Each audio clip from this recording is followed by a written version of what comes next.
So we gonna talk about. Let's just go over to building the 8 Mile Divide. This is what this segment's gonna be. The 8 Mile Divide. So the true story of my life. Born in Sinai Grace Hospital, Schaefer and 6 Mile. Listen, first off, congratulations. Sinai Grace, 1977. Congratulations on surviving that. Mama stayed on West Chicago. Okay. West Chicago was a mixed neighborhood at that point. Okay. It was black and white people living together. But shout out to Mathino. That was like the first friend I ever remember around the corner. Homeboy I grew up with. It was normal to me to see black and white people living together. Had the Catholic Church right across the street. Y'all know what segment on West Chicago I'm talking about. And it was one thing on what I remember. A window got broke in the crib, and we was in Oak Park. We was how we get here so fast? Out. All I know, we was somewhere else moving in. That's hilarious. In Oak Park. That's funny. You understand what I'm saying? I overstood, bro. So that's all I know, bro. Why did she move, bro? She moved because she didn't want to deal with your cousins.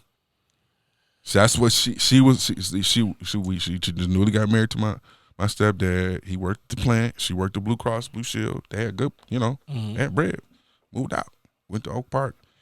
Met some of my lifelong friends in the neighborhood in Oak Park that I live across from Rackham Golf Course. We're right on the other side of the freeway. Yeah. Shout out to the Manor Boys. Yeah, baby. And, she was like, better schools, not that great, because I ended up going to private school most of my, up until high school. So she was like, yo, I'm not finna worry about my baby boy out here. I'm the only child. Right. You know what I mean? That type of thing. Had the money, moved out. Better schools. Really, it was the schools and safety. That's it. Schools and safety. I get it. She ain't want to deal with it. I get it. Everybody in my neighborhood came from Detroit. Hey, man, listen, like I said before, I get it. Because, like we talked about, I said it. And this has always been the only points that I have ever lost this discussion on has been schools and safety. That's the only thing that I can't.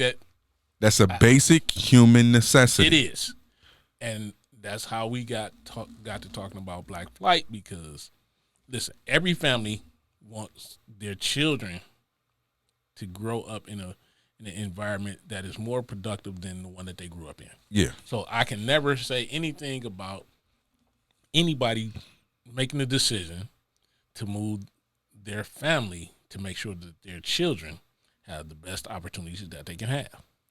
I got no problem with that. You want your children to be safe. You want them to have an equal opportunity to the same education, and especially growing up in the period that we grew up in between the 80s to 2000s, the hood was just messed up because of outside circumstances. The government put crack in the hood. Yeah. So I understand why you needed to leave. I understand why every parent needed to leave. My issue is, and it always has been, is that once these individuals move their families from the hood to these safer environments, the resources that they took with them depleted the hood even worse. And then not only did they take that resource away, but as their children grew up and moved on, they didn't come back. They didn't come back. Generations stayed where they was at. Stayed where they were at. Or went further north, or went further west. Man, listen. And you know what? It's too many of our cousins coming over here, so we going to move a little bit further away. The 8 Mile Police Divide. Hey, the 8 Mile Police Divide. You don't have to have no tags south to 8 Mile. I used to live in Detroit. Listen, I moved back for 6 years. Don't. I used to live in the University District. All right. 3 cars stolen. Vending machines vandalized. House broken into. Man, we know they stole your flowers. So guess what I did? And they stole my flowers, B. Man, I was like, oh man, I'm out, bro. Come on, man. I went down to Eastern Market, man. Got some nice flowers. Come on, man. Stole your flowers. Dipped. My flowers, man. I went to Eastern Market. They cheap down there, B. I don't go to Eastern Market. I come to the hood. Take your ass down there and get your own flowers. Listen, they got nice flowers over in the University District. Cause them big old houses. I know them people can afford flowers. So you got. It's really a convoluted thing. My thing has always been, I realize there's racism. I realize there's systematic racism, really. The apparatus of certain individuals in certain key positions. I realize it's a struggle. I realize all that. I'm never going to deny or have an argument about any of those things. But at the end of the day, they stole your flowers.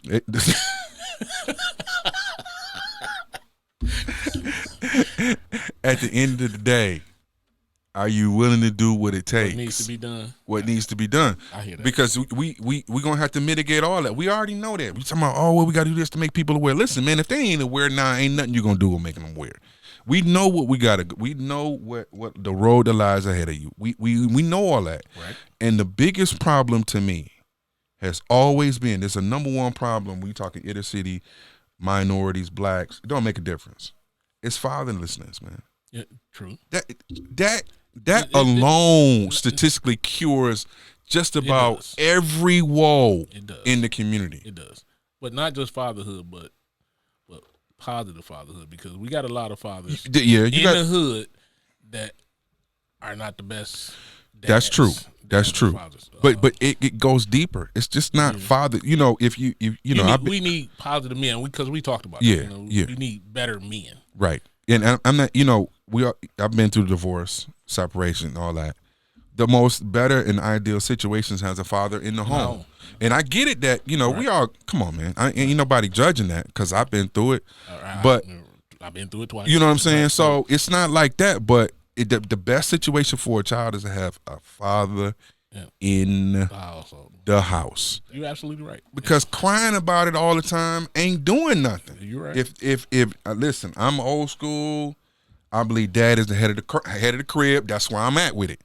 That don't mean that I don't have an equal queen. Don't misunderstand it, Don. You're right. Because mama say something, you better believe I'm trying to provide for mama. Yeah, because you know she gonna see this, right? Oh yeah, yeah. Right. But she already know. All right. No, like you understand what I'm saying? Right, like, and this is part of the whole conversation that we ultimately are having, is how do we mend the fences and build the fences between what's happening in the hood that's causing these families to be attacked like they are, because the females that are getting pregnant and are pregnant are still having to raise children by themselves, and the dudes are just still out here doing whatever they want to do, because they don't have the hope or don't have the guide to getting them to the resources that can help them be better men, to be better fathers when they do get these young ladies pregnant.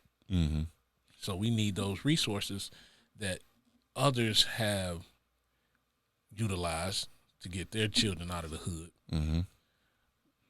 to bring those resources back to the hood. Like I told you, hey, you in a better position than a lot of people in the hood, and you come from the hood, so you know what the issues are. So let's work things out so that we can bring everything together. Hey, I just told my girl, hey, you don't want to be in the hood? Cool. Just bring your resources back. You don't want to stay? Don't. But bring your resources. Everybody ain't going to get it. Everybody don't want it. I said, that's fine. But you at least got to do your part to bring the resources so that the people that do want it can be exposed to it. Because the message will reach the people that it needs to reach. And even still, if it doesn't, you still planting a seed. Yeah. I tell dudes like, man, listen, you had a potential to change everything. Like, man, and there's resources out here to help you with that. But you gotta focus so that we can get you connected to the people that have these resources.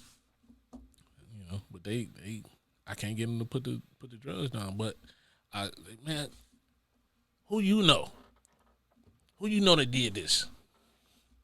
I know one or two people, but in the same process, I need those. And they come back. They get to the hood. Me and my girl, we had a conversation all the time about you ain't gotta live in the hood to support the hood. You ain't gotta live there. I'm like, but why I can't live there and make the hood better? So that we ain't gotta move out the hood. So that you'll be comfortable enough to live in the hood. Cause part of the reason I have a problem with minorities and black people is their undying allegiance to a political party, and that's not to say that you go to the other side. That's not what I'm saying. I get that. All I'm saying is, if I know that 90% of the time you finna punch that ballot for me, all I got to do is give you lip service. That's what we've been getting. And so all we get is a lip service Juneteenth holiday. He been in there 100 days. He did something for LGBTQ. He did something for everybody. The Asians only been hated on for a whole year. He did something for everybody else. And then 1 year. And then when I asked, well, what did he do for us? My answer is always from the undying constituency. Oh, well, he just got in office. Well, hell, he just got in office and did something for somebody else. Well, how long we gotta wait? We gotta wait. A political stronghold in people's minds, and they're still not. They have not been liberated from the matrix. Man, listen. They're hopelessly inured on that. Listen. And we'll fight for the system. We'll fight to keep the system intact. Listen. Because they don't know. They Harriet Tubman, she said she would have freed more people had they realized they didn't know they were slaves. You're right. They grew up on a plantation. They thought this was what life was. Hey, man, listen. And you know what? You pose something interesting. There is a bourgeoisie across 8 Mile, but at the same time, the bourgeoisie across 8 Mile said it ain't nothing but some. So I mean, so it goes. It goes both has legitimate statements. You're right. And they legit and for their reasons why. Do I think I'm bourgeoisie? The answer is no. I don't. Do I hold? My mother has always like, you are not going to be in that nigga stuff. You just not. It's not going to happen, bro. You're not finna. You're gonna learn how to speak the English language and articulate yourself, and you're gonna be a well-rounded gentleman. Right. That they don't have to go and work and handle. Right. It's passive income. Passive income. But see, we can discuss that. I go to the hood. I say, "Well, what is your passive income?" Passive income. First off, why you cussing at me like that? You trying to talk over me, bro? Because that's how they feel. When you say something that they're not used to hearing or talking about in the hood, they think you're trying to talk down to them. But in actuality, I'm trying to empower you, bro. Because if you don't know what it is, you need to know. Because I didn't know. And it wasn't until somebody said, hey, here, go read this book, Rich Dad, Poor Dad. Yeah. This is where it started for me, too. So go read that. Yeah. Fuck me up. Yeah. I was like, I'm broke. Right. I'm a slave. Right. I'm the other kid. Right. I got the other dad. Yeah. And he wasn't poor. And then the other dad wasn't. The other dad was not poor. It's crazy because. But he was poor. Right. He was poor. He was poor mentally. You know what I'm saying? Because again, his process. But it took me back because I always remember my dad trying to sell Amway. And he always be like, well, we're going to shop this way or we're going to shop this way. We're not going to go here. Because he was trying to create passive income and avenues for us to make money to be able for other people to pay us for the things that they wanted without us having to work for it. But I never thought about it. But then as I got older, I'm like, man, you've been slacking. I got to go to work for $10. I got to go slang fries for $7.50. It's not going to work. $8.30 an hour. Come on. We don't think about it. But like you said, excuse me, my man said, dude I work with, he make $5 over scale. He said, man, I just got a $16,000 check. I got 760 acres. I can't find an acre in the city to buy because they want an arm and a leg. But dude got 760. The dude that owns the company that I work for, they had a cookout for us. said, y'all, man, yeah, He said, y'all working this weekend? Yeah. He said, oh, okay. He said, well, if y'all get done, yeah, y'all come up north. Just come out to my land. We got 300 acres. We got 2.5 acre pond. Yeah, I put the pontoon out there. We can't put the big boat out there. I wanted to shank him, but you making somebody else rich. Because we don't think big enough on how to utilize our resources, man. Somebody asked me, said, would you sacrifice your life for your people? Yes, flat out. Only the ones north of 8 Mile. I'm sorry, I can't. See how you acting? See how you acting? Listen, I'm just kidding. Listen. I can't reach out to South 8 Mile. Listen. I got you. Man, for real, man. We need that. Right now, I used to be on the show with former Wayne County Commissioner, black man. And, we always talk about what do we need in the black communities.